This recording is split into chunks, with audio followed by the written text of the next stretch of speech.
stage name. Nick with it? Yes, ma'am. Okay. Do you have something you want me to say? Nicholas Elijah Evans is an 11-year-old human rights activist.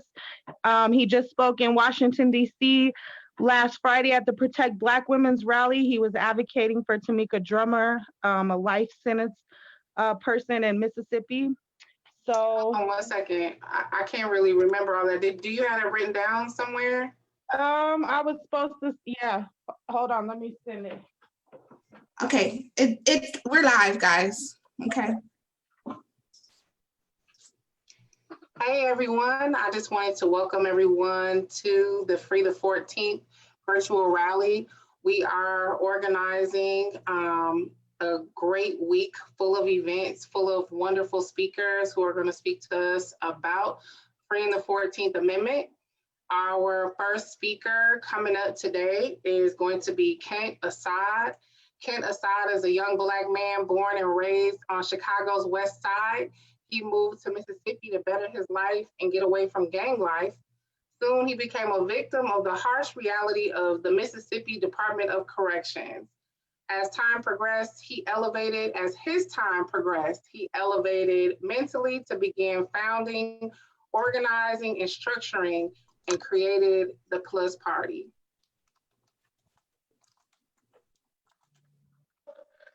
How everybody doing? Peace, love, unity, and success to everybody. I hope everybody's doing well today. Today, we come on here pretty much to educate the public, the world, whether you call yourself an activist, advocate, revolutionary, abolitionist, or whatever title you choose to call yourself. The whole thing about this event was brought about to mainly bring a whole nother form of thinking to prison reform, because a lot of times people look at things differently from prison reform to abolition. All right. And we must understand that when it comes down to prison reform, the best thing that we could the greatest understanding that we could possibly have is the 13th Amendment. You must understand the 13th Amendment. And the 13th Amendment, I'm gonna read it to you. For those who don't know, to start it all the way out, straight from the forward, read it. All right. Neither slavery nor involuntary servitude, except as a punishment for crime, whereof the party shall have been duly convicted, shall exist within the United States or any place subject to its jurisdiction. All right. Now, our whole fight, this beginning right here, this whole beginning of the fight, the beginning of this war is that exception clause. All right. That exception clause is what makes those that are incarcerated slaves. All right. Remember what it just said. Neither servitude, neither slavery, nor involuntary servitude, except as a punishment. So therefore, keep in mind, if you have been duly convicted, which is what they call due process, you're going through the due process of law to become an inmate, despite whatever your time may be, whether it's a day, whether it's a life sentence, whether it's a death sentence, whatever the case may be, it makes you a slave until that appointed term is up. They don't call it slavery. That's why they get away with it like that. Really, they get away with it because we do nothing about it. And that's the reason why we started today, to bring all of those that are a part of prison reform into the reality of, to bring everybody that's a part of prison reform into the reality of the 13th Amendment. Okay. Now, the reason why we chose upon this date, is because it's election season. Okay. And through election season, remember who's in office, right? Remember who's in office now, as well as who's trying to get in office. Okay. And if we date back to 1994, we have the 1994 crime bill, which is Joe Biden. Okay, so that was very essential this right, I'm talking about for, I'm not one to see anyone else upon whatever political party they may choose to go upon or whatever the case may be. You see what I'm saying? But it was important for us to tell the world about prison reform, especially around this time here, because of who's in office now, as well as who's trying to get in office. Okay. And Joe Biden is the one that actually wrote, at the time he was a Senate. He is the actual author of the crime bill, who presented it to Bill Clinton, who signed off on it. Okay. Through the 13th Amendment, that is like, the 13th Amendment is what made us slaves, but at the same time, that 1994 crime bill is what made this a greater plantation. I'm gonna say it like that. All right, that what made the prison system a greater plantation, and legalizing everything, because they're making money through all these different things here. Okay, so the whole point of this movement, right, of this event right here, is to bring that to the forefront of this election. All right, for those that are going out there and voting, I'm pretty sure some of y'all probably went and voted today, went and voted yesterday, and so on and so forth. You feel what I'm saying? Maybe we should have even this is even really, let me tell it, long overdue. This is long overdue, because people should have known about this here to study upon it. Don't just listen to what we're saying, but study upon it yourself. You see, take it to the next levels yourself to see who you're gonna judge. I mean, who you're gonna vote for and things of that nature there. But okay, if we go back to the 1800s, man, we go back to the 1800s, it might have been 800,000 slaves. Whereas now, if we use the definition of slaves of what we actually are inside these prison walls, it's like what, 2.3 million slaves inside these plantations, in which they call prisons, correctional facilities, or whatever they want to call them. They're plantations. That's really all they are. All right. But it's 2.3 million. It's 2.3 million slaves inside of them. So my question is, how are we gonna free these slaves? How are we gonna free these slaves? What are the measurements that we gonna take to free these slaves?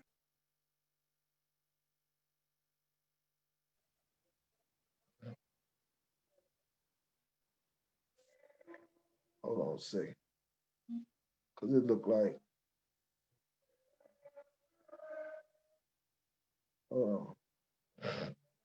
did you all even hear me? It looked like my thing was muted. Yes, we can hear you. Thank you. We hear you. Thanks. I'm saying, that you hear me earlier. Yes, we heard the whole thing. Okay, great, keep great. going. I just want to make sure. But all right, great. So the whole thing is, we gotta understand the fact of what slaves are and who is actually legalizing these slaves. So within these next 4 days, from today till Thursday, what we're gonna be doing is educating the masses as to what the 13th Amendment is, why it came about, how it affects us, as well as the measurements, the steps that's needed to repeal it, to replace that exception clause. Because if we don't get rid of that exception clause right there, that one word exception, except, is what creates so much. It creates so much, man, and it's going to change so much. So we got to unify. We got to unify. The whole purpose of this thing was, we got people coming from all over the world: Mississippi, California, Texas, New York, Oklahoma, all kind of different states to unify on this cause here, because we need, if I'm not mistaken, like 37 states. We need we have to fight from our individual state on up, but we need like 37 states to even combat this thing from a federal aspect, from a federal level. You see what I'm saying? So therefore, we put it out there to the public. We doing what we have to do, man. But now it's on those that are listening. It's on those that are listening, those that are watching, those that are paying attention, those that say that they are part of prison reform, to actually become more active, networking,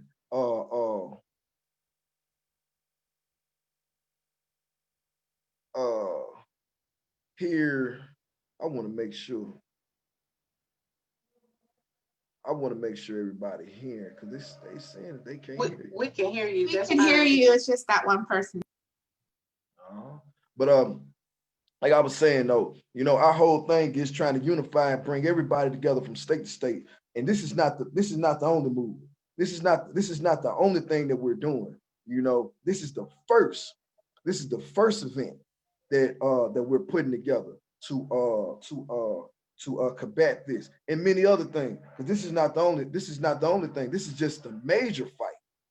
You understand? This is just a major fight. This is just a major battlefield that we're standing upon, that we have to fight. That if we knock this wall down right here, all of the rest of the walls would just pretty much fall down.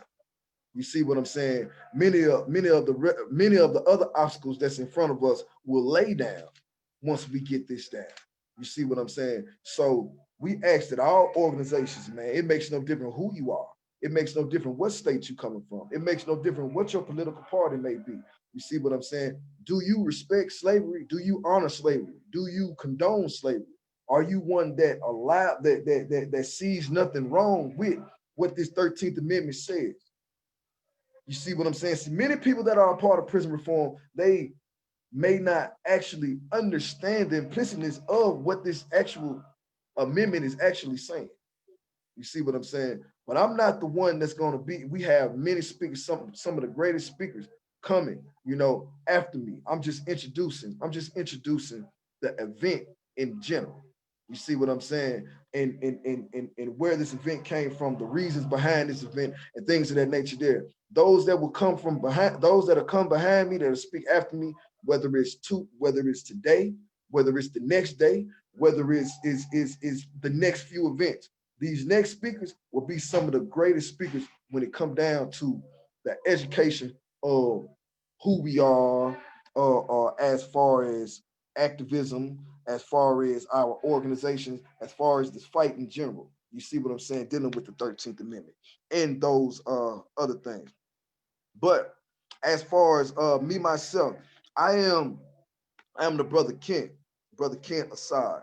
I am the founder and CEO of the Plus Party. The Plus Party is a revolutionary organization whom combats any part of the struggle. You see what I'm saying? When it comes down to criminal justice, this is just one aspect of it that we are a part of, and we and what Positive Leaders United in Solidarity. So many people that if you are a positive leader, then you are a part of the organization, regardless of whether you're part of the ranks or whether you're part of the coalition or whatever. All you have to do is be a positive leader whom seeks to unite with other leaders to combat this change, to combat what's going on. So therefore, you know, I want you all to reach out, connect with me, connect with all of the other speakers. You know, we all will have our links, we all will have our numbers, any form of context. You know, connect with us, build with us, so we all can make things better.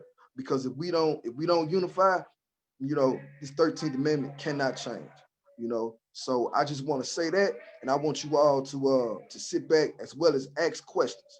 Please ask questions, because when you hear things, if you really want to learn what's actually what this speaker or that speaker has said and get a good understanding, ask questions. You see what I'm saying? And we won't have a question and answer section for each day of the week. So you all just get comfortable, learn, ask questions. It would be good if you all went and got a pen and pad. That's what I did when I met majority of these speakers. I sat down with them and I learned. You see what I'm saying, with my pen and my pad. So I just want you all to get comfortable, understand what the 13th Amendment is, and get ready to fight, because this is a battle. Not only is this a battle, but this is a war. You see, and this is just the first event of the war has already been declared. So this is the first event, whereas we'll be coming together and just showing our faces, telling who we are, and educating the masses as to what's going on and what's been going on for years to come. But the 13th Amendment, it is what it is. And I just want to say, man, I love all of y'all that are participating in this thing. Continue learning, continue seeking, man. Peace, love, unity, and success to all of the multitude, man. Thank you so much, Kent. We really appreciate all of your contributions to this rally. It really says and means a lot to a lot of us. And as he said, please feel free to go ahead and take notes. That's definitely something that I did in the beginning of my advocacy journey, working in the prison reform, the walk. It's a whole different ball of wax when you're coming and trying to enter into this particular fight, as Kent has said. And so it's important that we all come together as positive leaders, whether or not we belong to the brand or not. So I think up next we have probably one of our youngest speakers for the week, and I'm so excited to hear from him. I'm going to go ahead and let his mom introduce him, Amberlyn. So if you want to just go ahead and introduce Nick for us, I think you'll do a much better job at that than I would. I'm so excited, and I look forward to hearing what he has to say. Thank you very much. Nicholas Elijah Evans is an 11-year-old human rights activist. He travels all around the world speaking about things like racial injustices and mass incarceration. Here's Nicholas. Hello, everyone. My name is Nick Whitted. Hello, everyone. My name is Nick Whitted. I am a fourth-generation prison kid, and I will be the first generation to break that curse. I have prepared a spoken word piece for everyone today. It's called Free the 13th.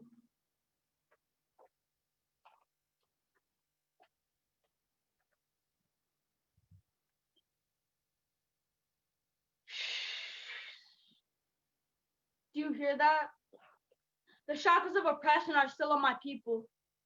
Slavery is here alive, breathing its flames, burning down all of my people. Clink, clink. Do you see them out in the fields? Picking cotton and chain gangs, just like my ancestors were in them fields. You see, the 13th Amendment was supposed to free the slaves, but that's not what happened at all. Neither slavery nor involuntary servitude, except as a punishment for a crime. Except as a punishment for a crime. You see, right there is where they make us blind. Blind to the fact that America locks up more people than anywhere else. The land of the brave and free is just a land of the enslaved, it seems to be. The mindset of you do the time, you do the crime, you do the time, has integrated into a hate or human compassion used to be. We lock up more people than anywhere else in the world. Are you listening to me? Mothers, daughters, and sons are doing times in prisons for crimes most of us have done. In states like Alabama and Louisiana is where my people are still hung in trees, college campuses, and in courtrooms for all to see. $1.3 million is what Louisiana made in license plate revenue accumulated just last year. Now do you see? The 13th Amendment never abolished slavery. It just covered the greed we see. My people are being taken away and put in cages to be guarded by the 13th. The 13th Amendment that amended nothing but the way slavery was ran in the United States. Land of the free. Land of the free to enslave those who have no one to scream to. This is not right. Let my people go. So that will be me. I will be the voice of my people. I will shout for the ones unseen. Say their names. Orlando Fields, caged at the age of 15. Lance Glore, medicine man locked away. Freedom is so far for him to see. Mark West, we see a remorse. When will my people be free? The right to a speedy trial Khalif Brewer never got to see. Where is the rehabilitation in a system set up to profit from humans just like slavery was written to be? Our system was never set up for us to be free. That's why I scream free the 13. Thank you.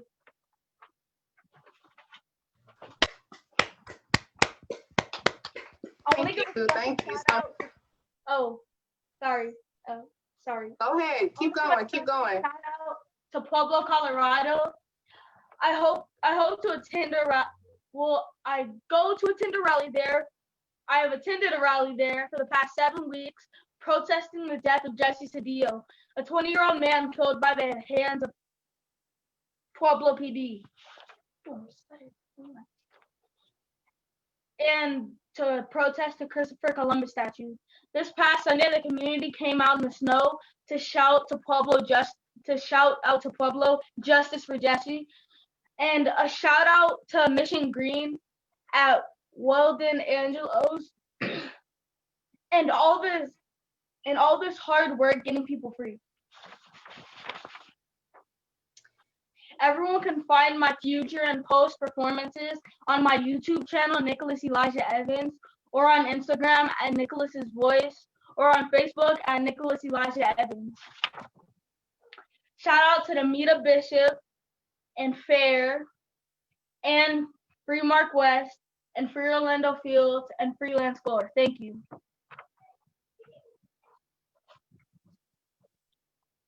All right, thank you so much, Nick. I really appreciate you coming on and being a voice for the young people in this world who are impacted by incarceration.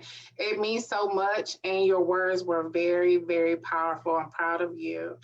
So I just want to say that it really speaks to what some of the younger people in the world who are impacted by incarceration experience, and how it helps to kind of shape their minds and make them think about things through a different light, a light that many people don't tend to look through, or are unable to see some of the experiences that some of the younger people and family members who are impacted by those who are incarcerated experience. And I think that Nick is doing an excellent job out here, kind of paving the way and blazing a trail. We definitely need more of our young people to have that type of mindset. So I thank you. You're welcome. Our next speaker is coming to the floor. She's a pretty powerful lady. I am honored to go ahead and introduce her. Her name is Jamila Land. She's a wife, a mother, mental health advocate, criminal and restorative justice activist, public speaker, and founder of Mind Change. She is so many more things that I would love to go over, but I'll just name a few. Jamila currently serves as a policy board chairman for the WCIC Head Start and county treasurer for SETA Head Start. She is often seen navigating the waters of direct community actions and legislative work. When her son was charged with a triple homicide at 23 years of age, she made it her mission to end the felony murder law in California and joined Senator Nancy Skinner in the fight for Senate Bill 1437. She's a dedicated community leader who advocates diligently through various platforms. Jamila is the epitome of boots on the ground. So Jamila, you go ahead, take it away. Thank you. Good evening, everyone. Can you hear me clearly? Can you hear me? Yes, we can hear. Okay, perfect. Well, good evening. Thank you for the introduction. And I want to say coming behind Nick is a really tough challenge. You almost had me in tears over here, young man. A very profound speaker, and I could feel you from your heart. So you all pardon me. I'm a tad lethargic today. I'm dealing with some long-term symptoms from COVID. But I'm here to talk with you just briefly today in regards to how the Civil War actually laid the framework for what we see and what we come to call today mass incarceration. The 13th Amendment, as was stated earlier, did not abolish slavery. In my personal opinion, it just repackaged it by taking it out of the hands of individual slave owners and placing it into the hands of corporations. When the Civil War ended, the 13th Amendment was essentially born. And what it did was it created a mechanism that could legally then justify enslaving people. Throughout the course of history, we've been taught that the Industrial Revolution took place with the steam engine, the cotton gin, and things of that nature, but that in fact is not true. According to post-colonial studies and a true critical analysis of history, the true Industrial Revolution began with the transatlantic slave trade. I want to share with you all some quotes from the Vera Reimagining Prison Web report, and I think that they sum it up pretty well. And then I'll kind of go into it a little, but they say that the year 1865 should be as notable to criminologists as is the year 1970. While it marked the end of the Civil War and the passage of the 13th Amendment, it also triggered the nation's first prison boom when the number of Black Americans arrested and incarcerated surged. This was the result of state governments reacting to two powerful social forces. First, public anxiety and fear about crime stemming from newly freed Black Americans, and second, economic depression resulting from the war and the loss of a free supply of labor. State and local leaders in the South used the criminal justice system to both pacify the public sphere and bolster the depressed economy. All across the South, Black codes were passed that outlawed behaviors common to Black people, such as walking without a purpose or walking at night, hunting on Sundays, or settling on public or private land. These laws also stripped formerly incarcerated people of their citizens' rights long after their sentences were completed. Among the most well-known examples are laws that temporarily or permanently suspended the right to vote of people convicted of felonies. Something that we see now, as we look back on just some of what is stated here, is that that is still very prevalent today. These social forces, this public anxiety and fear is no longer based upon freely or newly freed Black Americans, but it stems from the long history in this country of systemic racism that we know continues to be legislatively convenient for those who economically prosper off of our labor.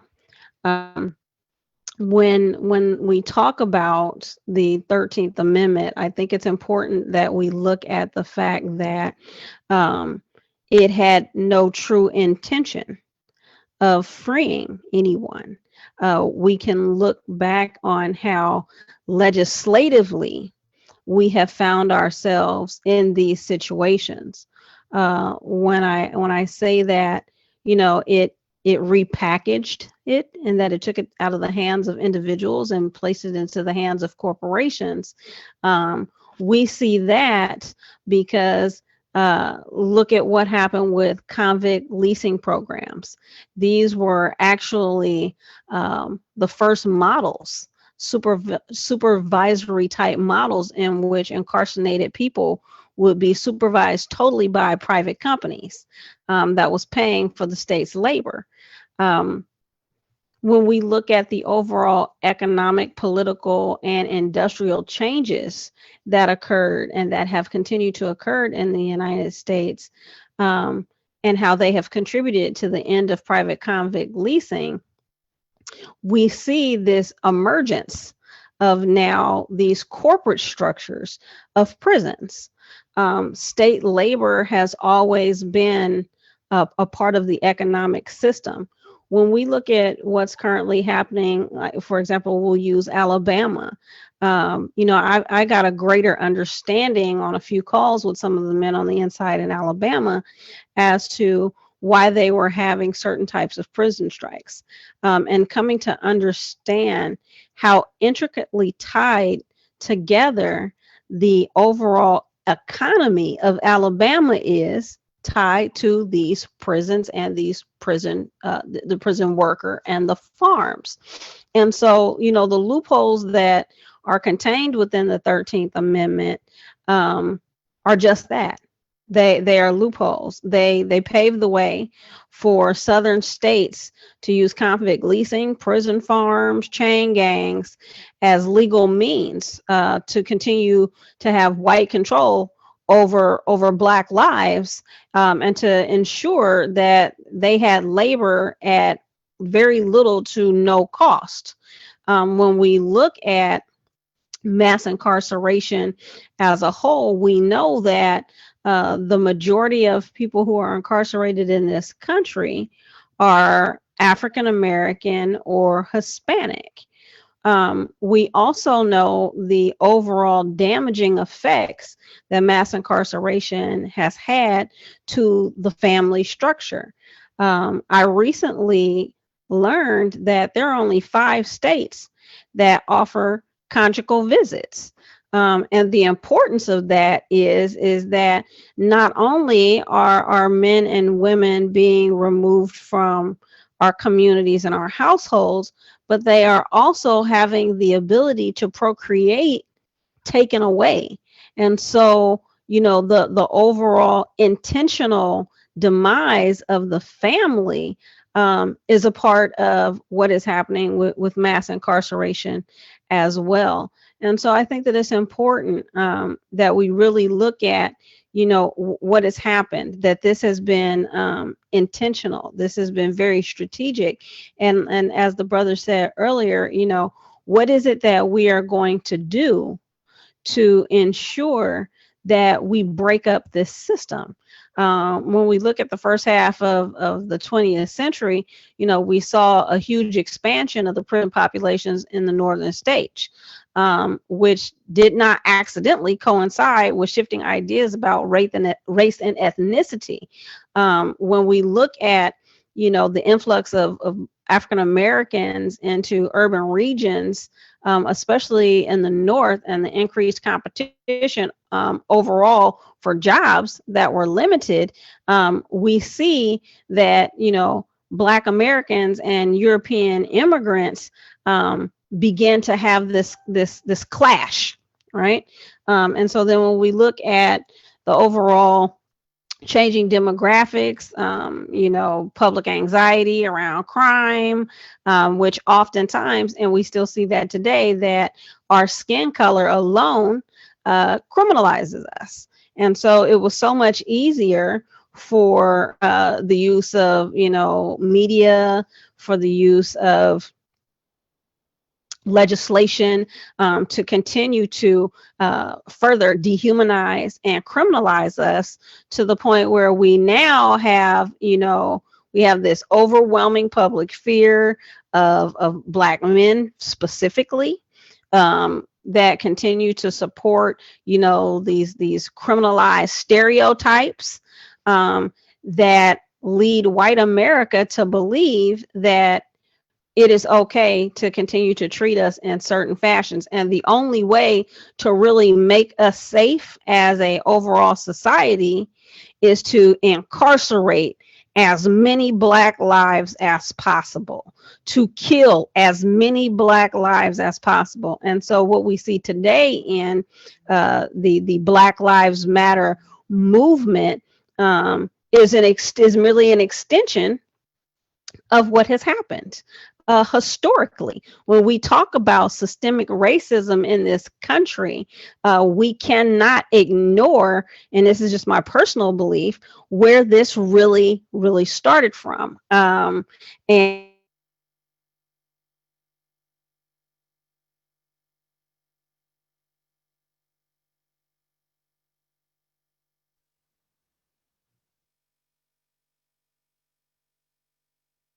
relations. Can you hear me okay? Yeah, go ahead. We lost you for a second, Jamila. Okay, I'm sorry about that.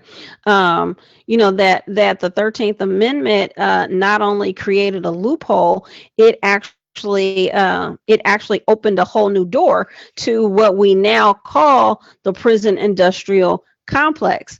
And for me, it really did create a whole nother industry, because prior to that, slavery was really based upon the agricultural industry. Right now, we have a whole new industry that came out of prisons. And so, we have to look at the overall economic gain And that is where the challenge comes when we talk about abolishing the prison industry, because we are talking about an economic engine that people will go to extreme lengths to be able to maintain.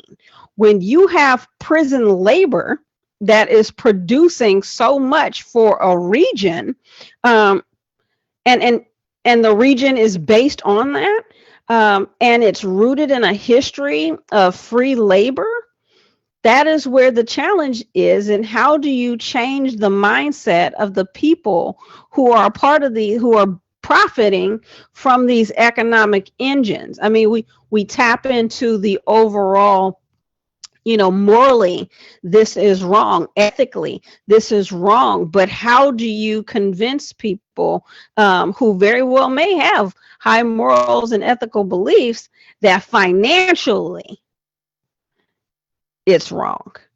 Because at the end of the day, we have seen, regardless of ethnicity, money runs the world.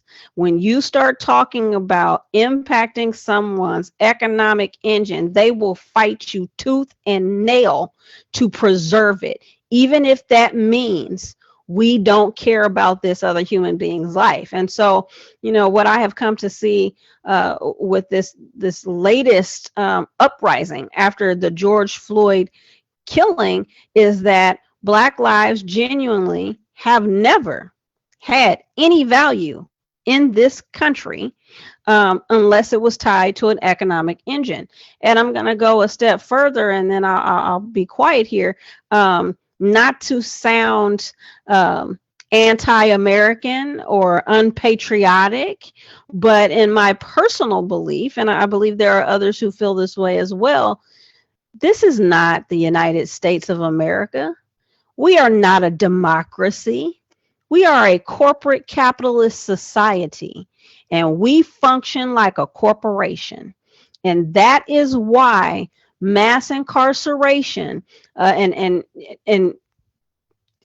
keeping people who look like me relegated to the dark corners will forever be a challenge for us to dismantle. I think that, we also must be realistic when we talk about these things, right? Because like I walk in a variety of spaces.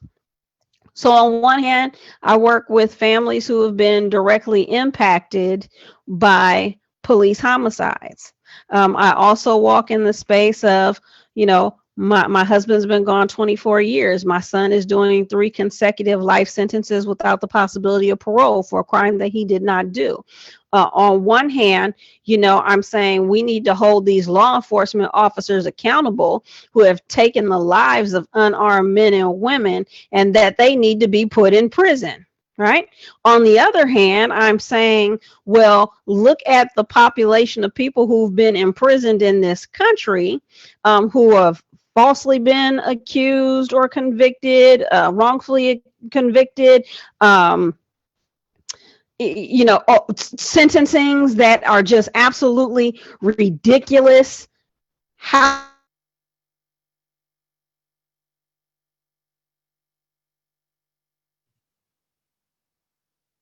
Jamila, we lost you.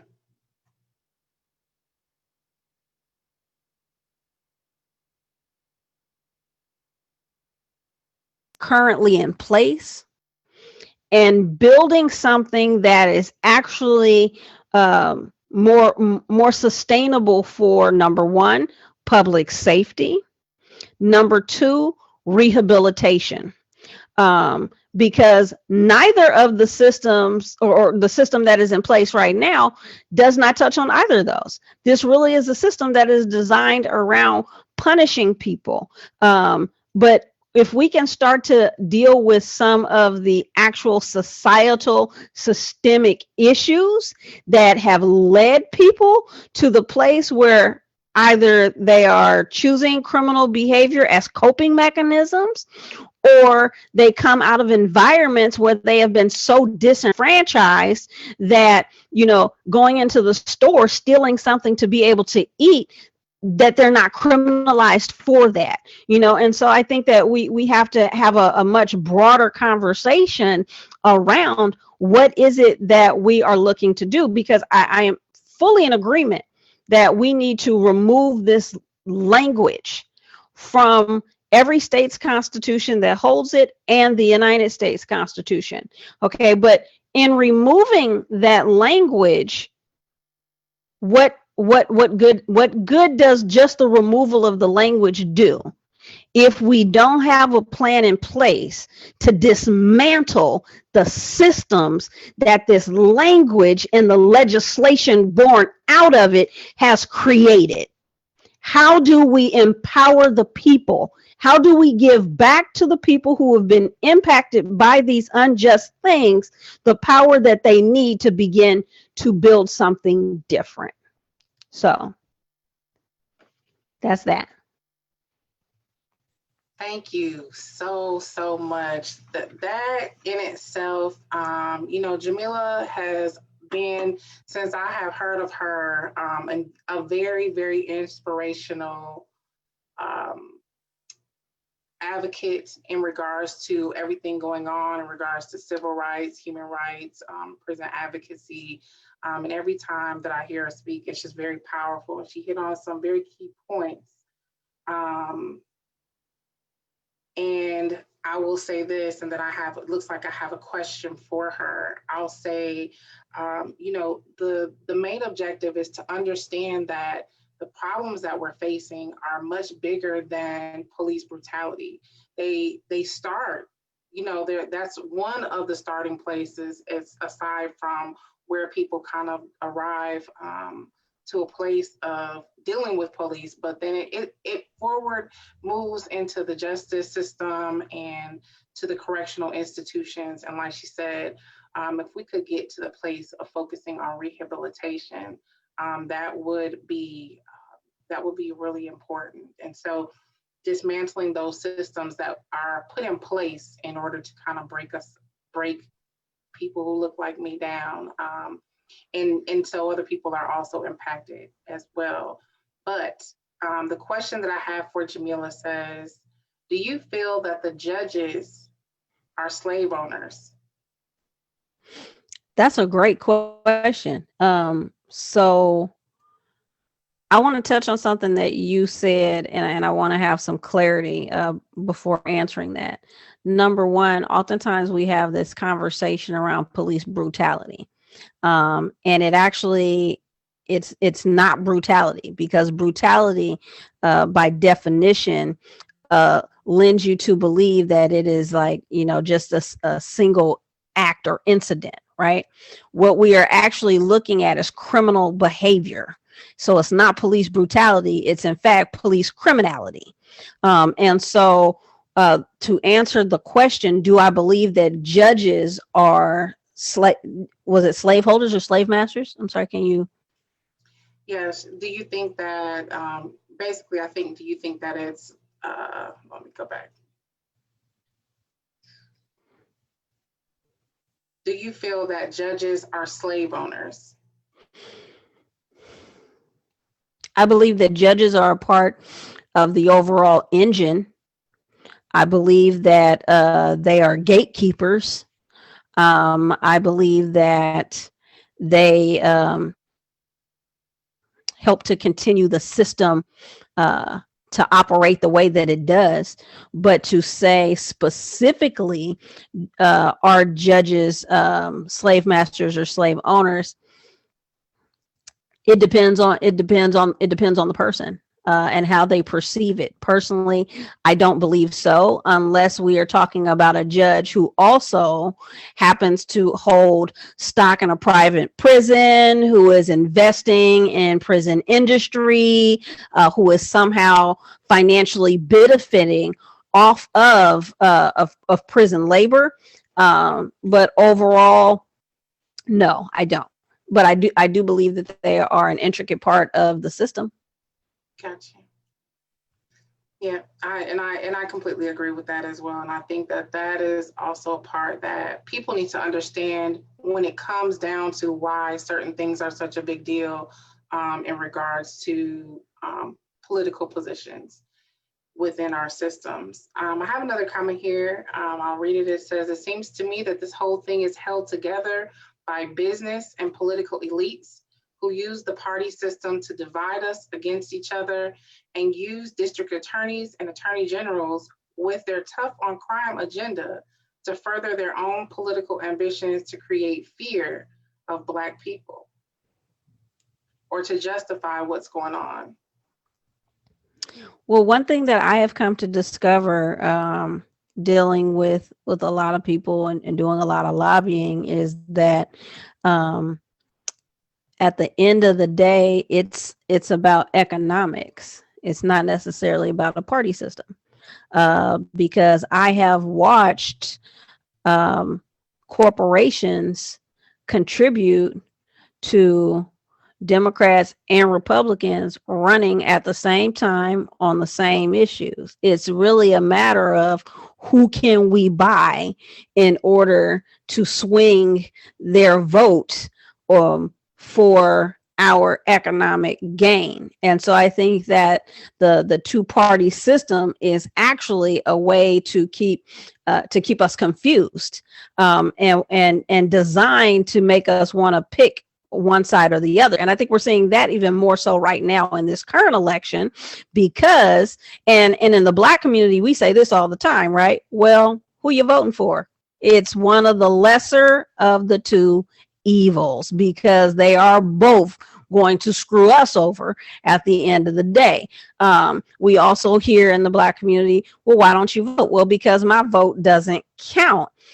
Why do we believe that our vote doesn't count? Number one, the majority of the time, is the only time we are talking about voting is every 4 years in a presidential election. We know that the Electoral College plays a larger factor than our individual citizens' votes, and so we don't believe that they actually count.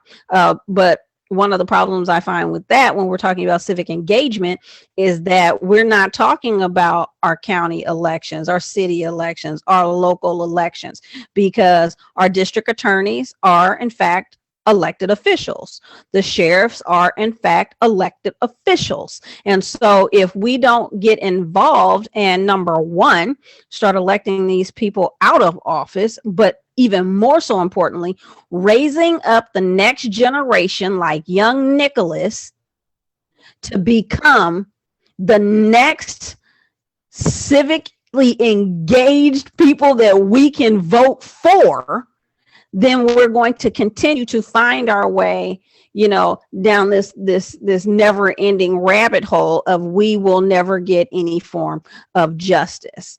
And so, when it's really a much larger problem and a bigger picture, but unfortunately, it can be so overwhelming at times that we narrow our vision in on one something, not realizing that it really is a much larger picture. And we have to be careful, because if we just narrow in on one thing, we may miss something.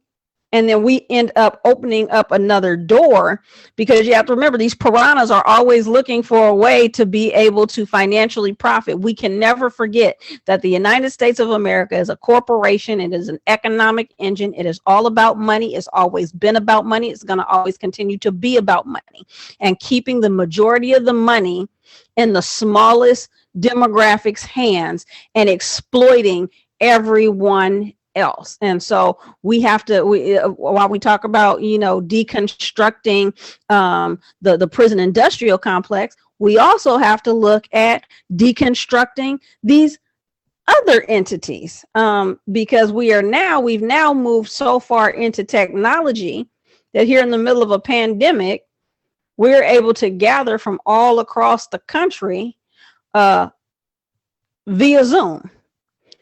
Guess who's making money? Yeah. Guess who's making money? Securitas is making money. JPay is making money. All of the vending machines inside these prisons are making money. And where are we in this?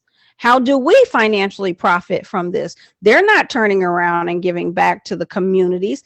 They're not setting up scholarships funds for Nicholas. They're not doing any of these things that will actually empower the demographic of people that they are financially profiting off of the most. And so, you know, I could talk forever. I'm gonna be quiet, but you know, it is a much larger conversation, and that's something that I just really want to encourage everyone to do. Is, you know, we're exhausted every day. We're trying to live. We're trying to figure out, you know, how we're gonna feed our families, how we're gonna take care of everything, trying to stay COVID free.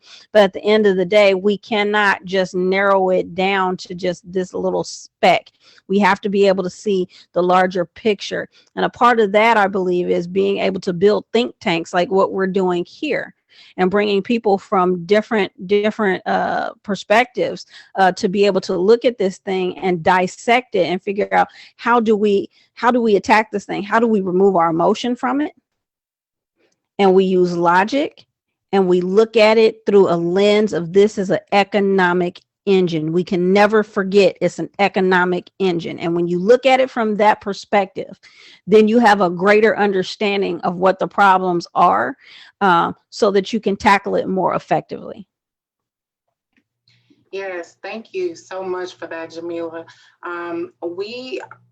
Man, you know, we could go on and on about that topic alone. I think we've got like so many questions popping in the chat over here. So what I want to do is kind of move on to get to our last speaker, and then we'll do some questions at the end. And I thank you for your time and speaking with us, and I hope that you'll be around to help us answer some of these questions. I'll be here. Thank you for having me. Thank you. Our next speaker is Kamel Allen. Kamel Allen. He is a Howard University graduate and a full-time community organizer with Together Colorado.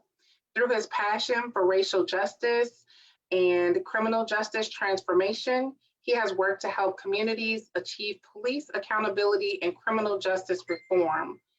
In 2018, his involvement with Together Colorado allowed him to help manage the steering committee for the grassroots campaign that abolished slavery from Colorado's constitution. He now helps lead the Abolish Slavery Network, whose mission is to help other states abolish slavery and involuntary servitude. Kamel, thank you for being here with us today. Man, it is an honor to be here. I really wish that we could see each other in person. I'm very much an in-person kind of guy, but you know, it is an honor to be here in this digital space. And I truly believe that this space is sacred.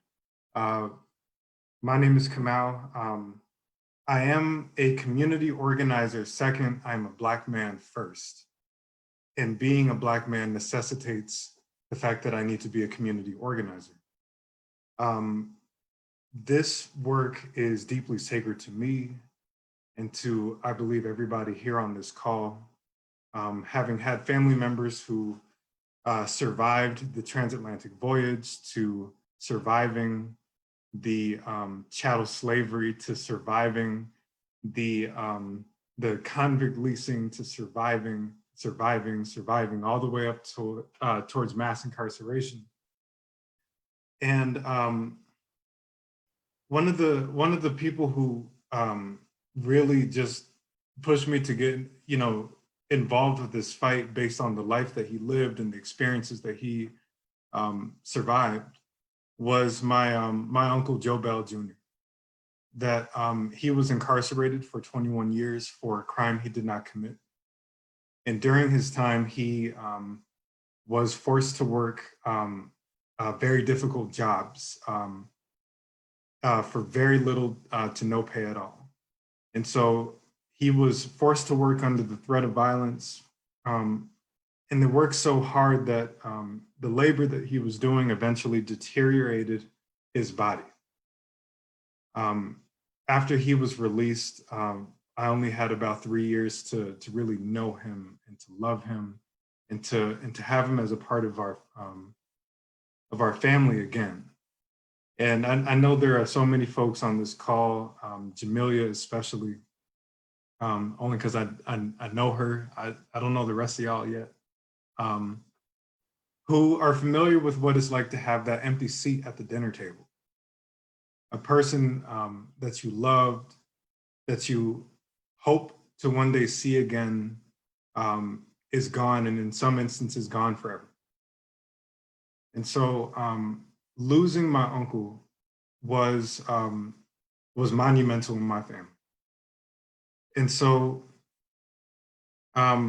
he actually died the same year that Colorado first tried to abolish slavery, and that was in 2016.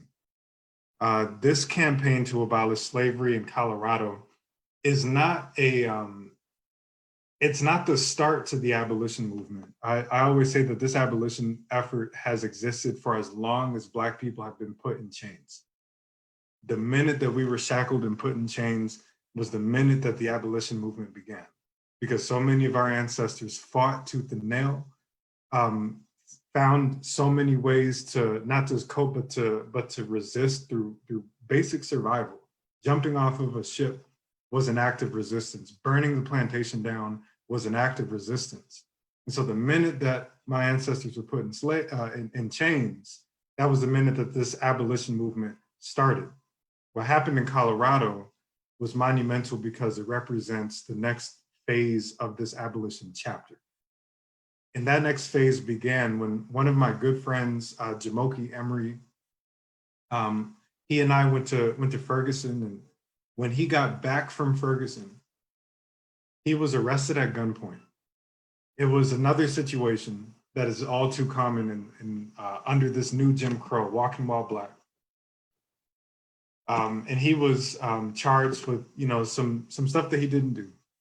And so while he was sitting in the jail cell, he started thinking to himself about what would happen if I'm convicted.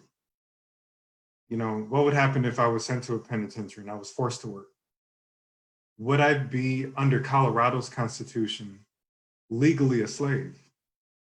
And so he came back, he started, looking into it, and he found that the language existing in Colorado's constitution almost mirrored exactly what was in the language of the 13th Amendment of the US Constitution.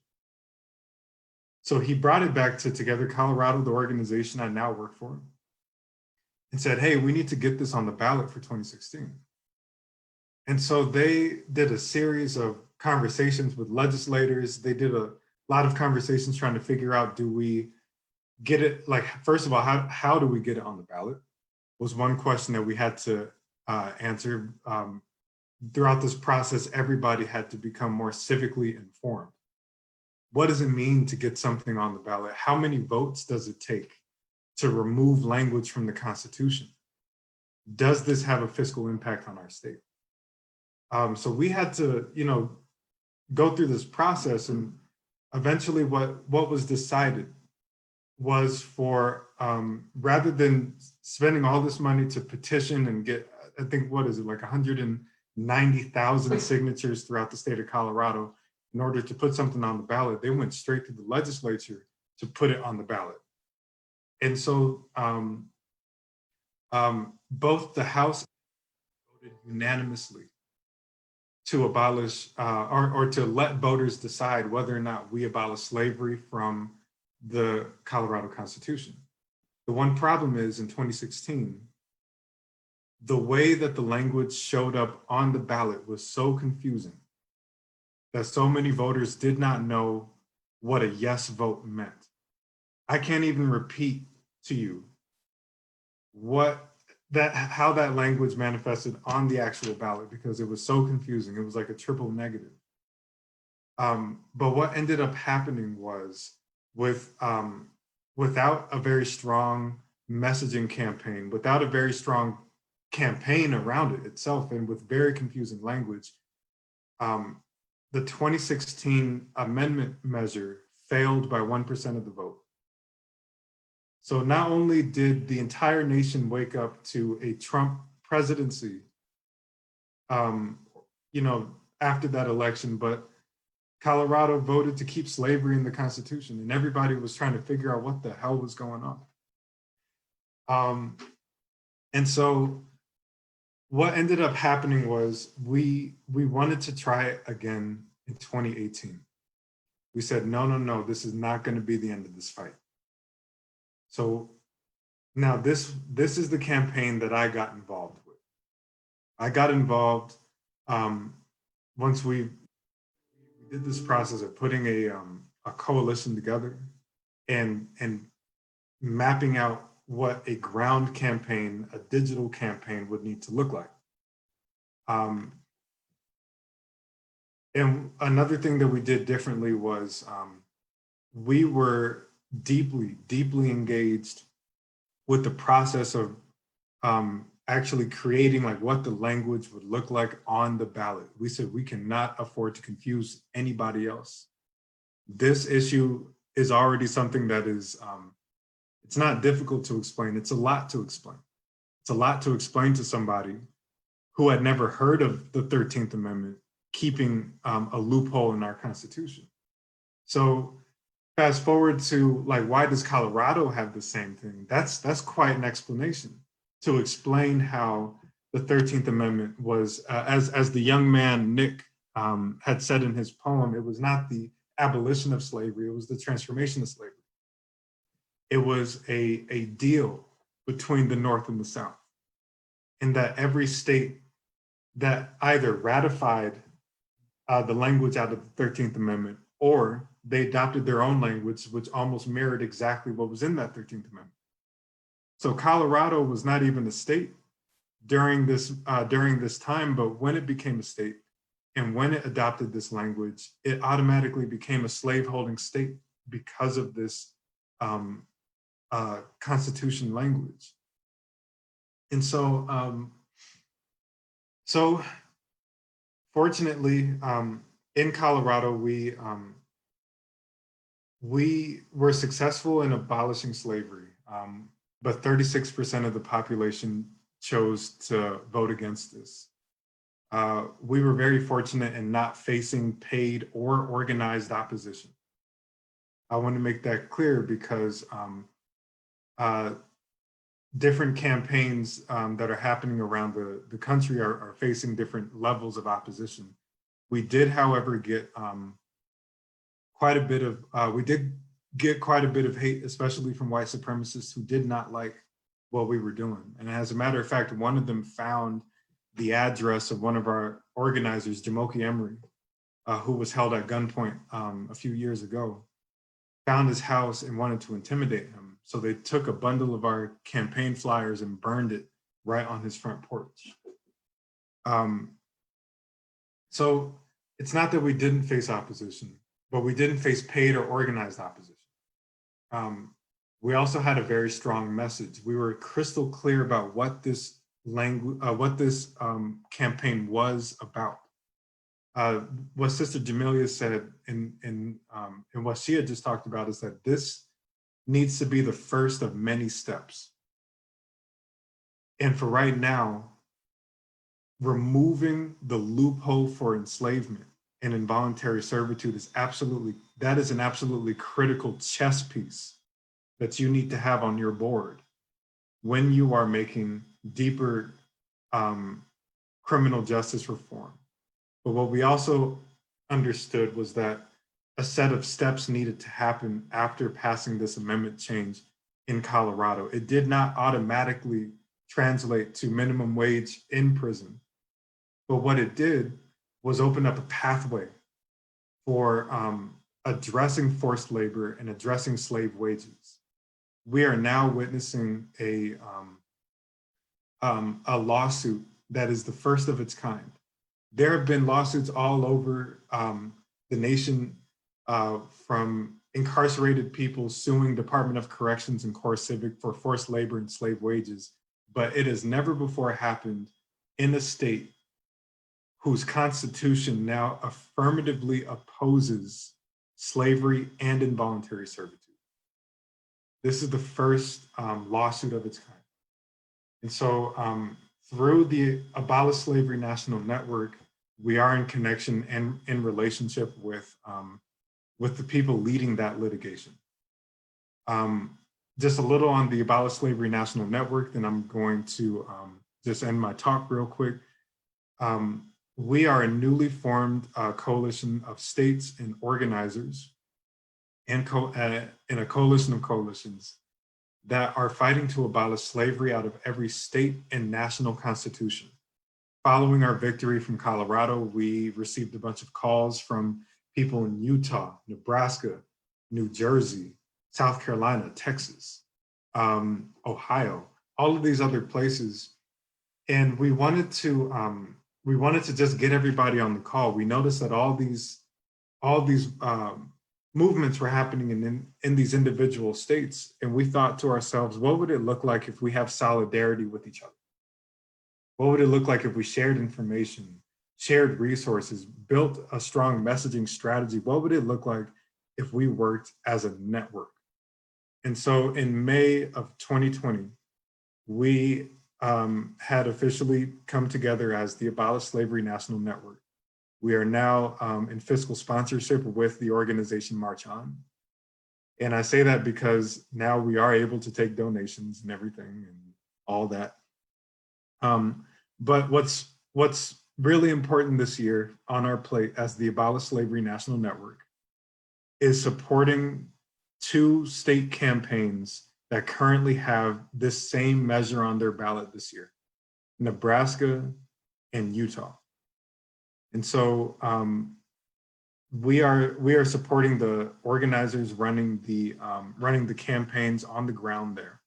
There are other states that have either attempted to get it on their ballot this year and will have to get it on their ballot next year, and states that are looking at building up their campaigns for 2021 and 2022.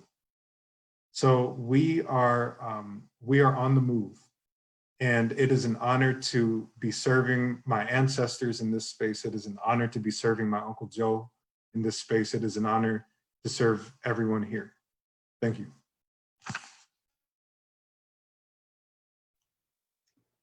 Kamel, thank you so much. I think that was such a heartfelt conversation both you and Jamila have, and everyone who has spoken today, Nick and Kent, have kind of nailed a lot of things on top of the head. And I think that what I really took from your story is that it comes from a place of passion and purpose, personal to you. As it's personal for me, you know, my family, I always tell people I have aunts and uncles that I knew in my lifetime that died as sharecroppers in the state of South Carolina. So I think that what we heard and the work that you're doing is just amazing, and it's so needed in our communities. But also something you said and something that Jamila also said, the language, right? The language can be so, so confusing when it is presented to us that we could think that we are, you know, saying no to something that we're actually saying yes to. And I think that making sure that we find a better way to disseminate that information to the masses is so important. And that's why the work that you're doing is so necessary. We do have a few questions I want to go ahead and ask. I have a couple questions. I think, let me see here. It says, as one currently incarcerated in a state that leases prison labor to multi-billion-dollar corporations, will it be a viable strategy to use our labor as a negotiable tool to achieve our rehabilitative interests, i.e. job skills, competitive wages, work credits, early release, etc.? So, you know, like in certain states where they have people who are working, and even like in the state of South Carolina, where they have people who are working and they make a minimum wage, but then the state takes, so, you know, the state can take up to 80% of your earnings. So at that point, you know, they're looking at it like those are life experiences that they're trying to acquire to kind of go out and be set to work in the workforce, but they also don't receive credit for them. And most times, like, what do you have to say in regards to that type of thing? Because this person is someone who is on the inside. And thank you so much. And I think I understand the question, but could you read it to me just one more time? As one currently incarcerated in a state that leases prison labor to multi-billion-dollar corporations, will it be a viable strategy to use our labor as a negotiable tool to achieve our rehabilitative interests, i.e. job skills, competitive wages, work credits, and early release? You know, that is a really great question, and I'm honestly not sure if I'm even the best person to answer it. What I do know is that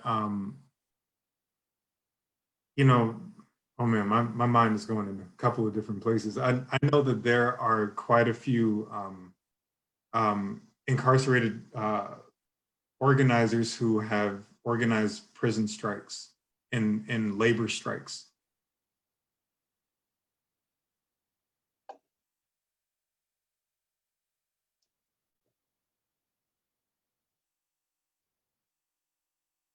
I think we lost you. To help get to sorry, can you hear me now? Yes, go ahead. Sorry. So regarding the idea of a prison strike, where we understand that so much of the labor is built on the backs of incarcerated people. A labor strike could be very powerful, but one thing that I want to make very, very clear is that comes with, as that young man would know, a set of risks that I am very unfamiliar with as someone who has never been incarcerated. And so I'm honestly not sure how to answer your question. I don't think I'm the best person to answer it. Okay, then that's fair. That's a fair response. Jamila, do you have anything maybe that you want to speak to that on in regards to those who do work and are incarcerated? I think that something that Kamel said, and one I want to commend you for acknowledging, that there are things that we on the outside may not be privy to, and that is the risk. Okay, because there are some brothers that I've been talking with that are on the inside that have been talking about the ramifications of what happened after they executed their last movement. And one of those things has been that the prison system has strategically identified these men are strong and they are leaders, that they have the ability to educate and organize these men in a very strategic way. And what they have done is that they have then, after identifying them, they have intentionally removed these men from facilities where they have the ability to be able to continue to organize. And so what you find is that now you have men that have been taken and placed inside of they've been placed inside of mental health hospitals, where the majority of the inmate population is now, on prescription medication. So they cannot be educated and they cannot be mobilized for any internal actions. You have men who have been identified and have been punished. They have been placed in solitary confinement for, years at a time. What they do is they recognize these leadership individuals and they break them up within the prison system. You have some of them who have been poisoned multiple times. You have all of these different things. And so there is a great risk for the men that are on the inside that choose to organize, and especially if they do not have the support system that they need on the outside. Right. I can totally agree with that. Let's see, I have another question, and I think this could go for either, anyone who is able to answer it. It says, what do you think it will take in order to obtain an abolitionist economy? What will it take to create an abolitionist economy? Man, I think the first thing that it will take is to remove the loophole through which this exists. That's first and foremost. You cannot begin to heal what has never been addressed.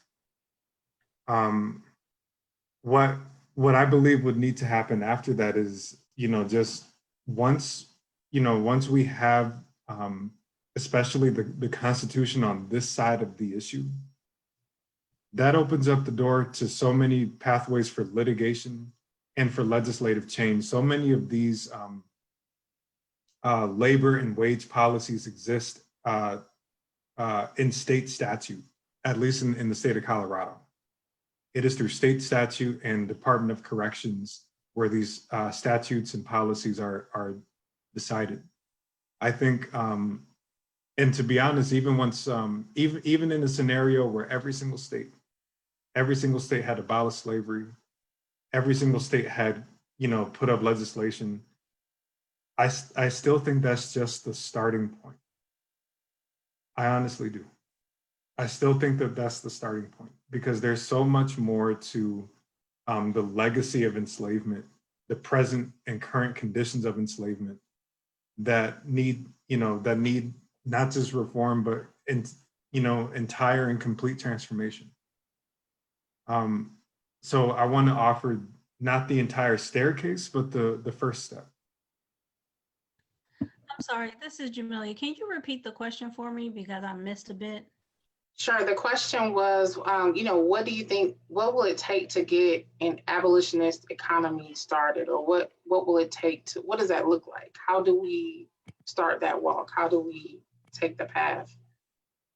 Okay, so when you say an abolitionist economy, can you define that a little more? Are we talking about an economic structure after abolishing the prison industrial complex, or are we talking about building an economic engine based upon the concept of abolishing?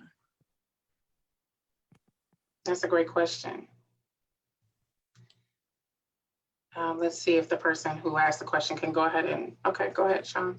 So, hi, my name is Sean. I asked the question. I was kind of thinking about what Jamelia was saying of kind of having a slave economy. So I was trying to imagine what would be after that, especially with Ferguson and knowing how much cities and states rely on incarceration or fines or whatever. How do we get beyond that? So essentially, like, so in a hypothetical situation here, we have abolished the prison industrial complex, and how do we build a sustainable economic engine for those who've been directly impacted by the previous system of mass incarceration? Is that? I guess so, yeah. That's a great question. I don't know. I'd love to find out myself. I think like with anything, if you are tearing something down, you have to have something to build it back up. And like, we've said before, mass incarceration and the prison industrial complex, it is its own economic industry, and it sustains itself on the backs of marginalized communities that are fueling the economic engine.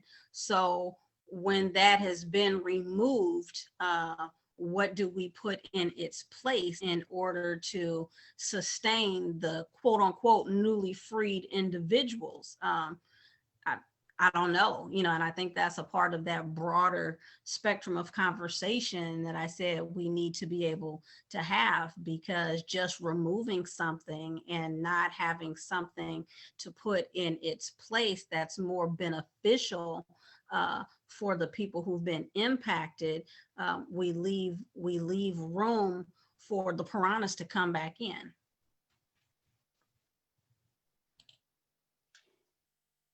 Thank you for that answer.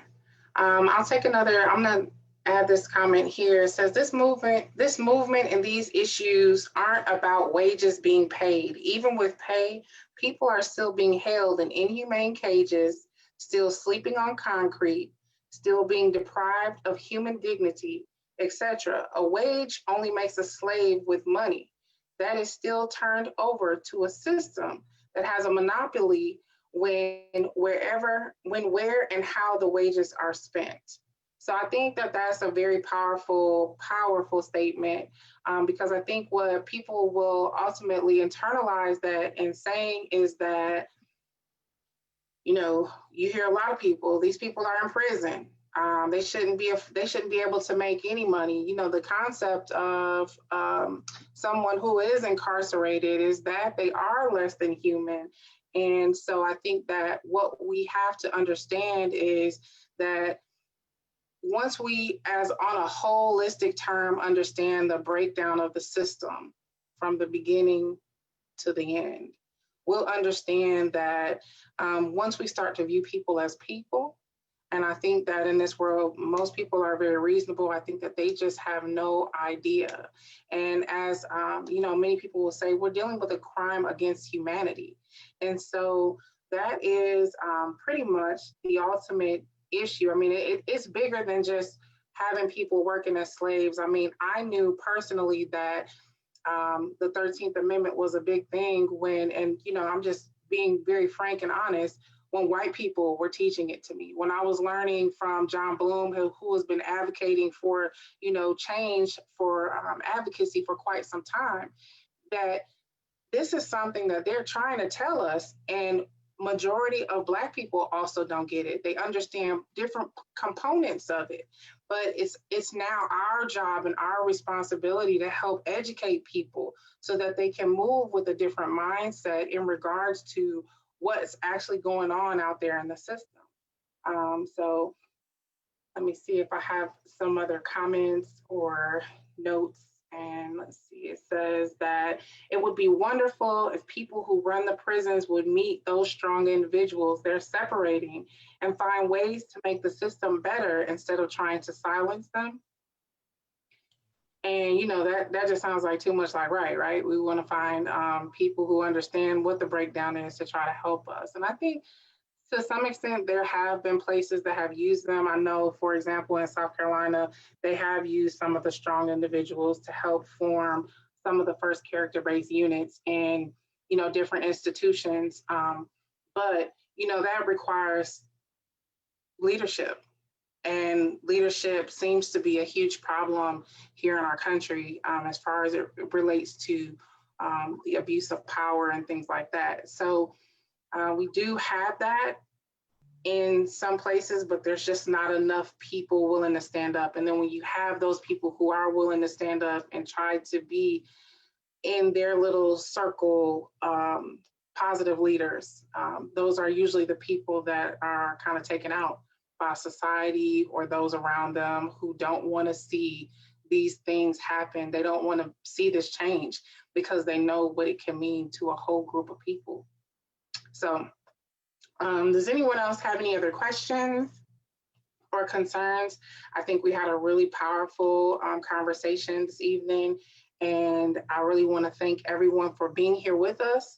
We invite you to come back tomorrow. Tomorrow we have an excellent list of speakers as well who will be working with us and sharing some of the information about Free the 13th. If you're not registered, please go ahead and do so. We look forward to seeing all of you, and we look forward to having you here with us. I want to thank you all, Kamel, Kent, Jamila, Nick. Thank you guys for being here with us tonight. Looks like I have one last comment. Savannah, let me see. Give me 1 second. I'll take this one. Want to make sure we are answering some of the questions coming through on the live as well. There's a comment on here from Arshad Nadir, and he had a comment that basically said, we need lobbyists in the prison advocacy organizations to speak to legislators of our interests. Examples are better living conditions, higher education opportunities, earned work credits, and parole eligibility. So just a comment about the needs on the inside from some of the groups and organizations that are doing this work. And I think that's important, right? For us to really start working from the inside out and listening to what the needs are from the folks who are incarcerated and letting them lead our movement and our actions. So this is Jamelia. If I could chime in briefly, I think that one of the most important things that we can do as we move forward with this conversation and this movement is be all inclusive of the men and women that are actually behind those walls, because we will be completely amiss if we continue to try to move forward with this fight, never having served a day behind those walls ourselves. And so we must maintain the fact that they are there, and they are the ones who should actually be leading and driving this movement. We should be there in the place of supportive services, and be their extended hands and arms on the outside, and be able to do the things outside that they are not capable of doing on the inside. That's the only way that we're actually going to be effective and that we're going to actually win this thing. The second thing that I would like to say is that I see that there's a diversity of ethnicities on this call. That is also what it's going to take, because this is not just a black-white issue. This is an economic issue, and it's impacting every last one of us. But if we continue to other one another, then we will get absolutely nowhere. Something that I have seen that has evolved out of the George Floyd killing is that we now have a large uprising of what looks like white youth. But in fact, if we look at the overall demographic, we will see that we now have a large population of biracial and multiracial individuals that are coming out that recognize that this is no longer just an issue that impacts and affects Blacks. Because when you have a white mother who has a Black child, she can no longer sit back in her privilege and her comfort and say that this is a Black issue, because when her child encounters law enforcement, they're not going to say, oh, you're half white, we're not going to shoot you. They're going to see that Blackness. And so now we have a whole nother demographic of people that we can use as allies. Absolutely. I completely agree with that. And I thank you for even bringing that to the forefront, because I think many times people think that these issues are just black and white, and they're so much bigger than that, and they impact, we need everyone to kind of come together to understand the disconnect. It looks like it says, one of the last questions I have, it says, how can we stop the monopoly of private prisons which contribute to mass incarceration in order to meet quotas states are required to provide? The quotas that the states are required to provide. I think that's always been a huge conversation out of New York. For one, that was like the first time I've ever heard it, where people were actually kind of creating problems that didn't exist just to get people into prisons, and you had judges being sentenced because of things like that.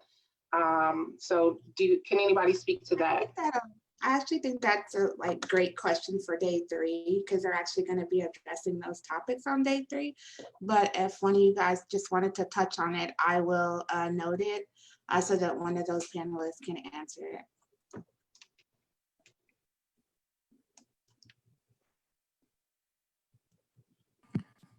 I think that's a great question. And honestly, when I say I don't have an answer, it's not that I'm, trying to discourage the person who's asking the question.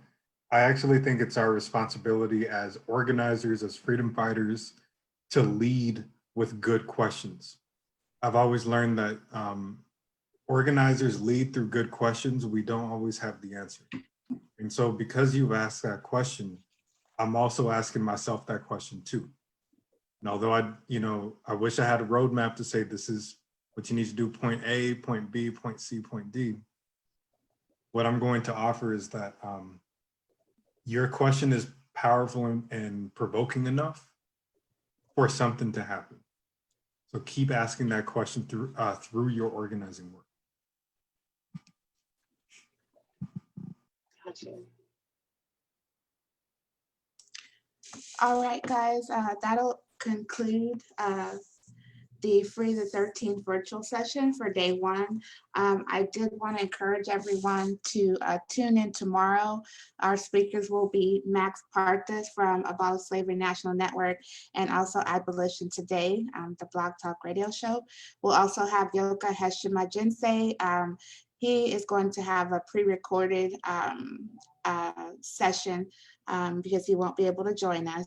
However, you will be able to ask questions and we will be able to email those answers to you for his portion. And then Melinda Cohen from Nebraska will be coming to speak with us about efforts to abolish slavery and amend the 13th in the state of Nebraska.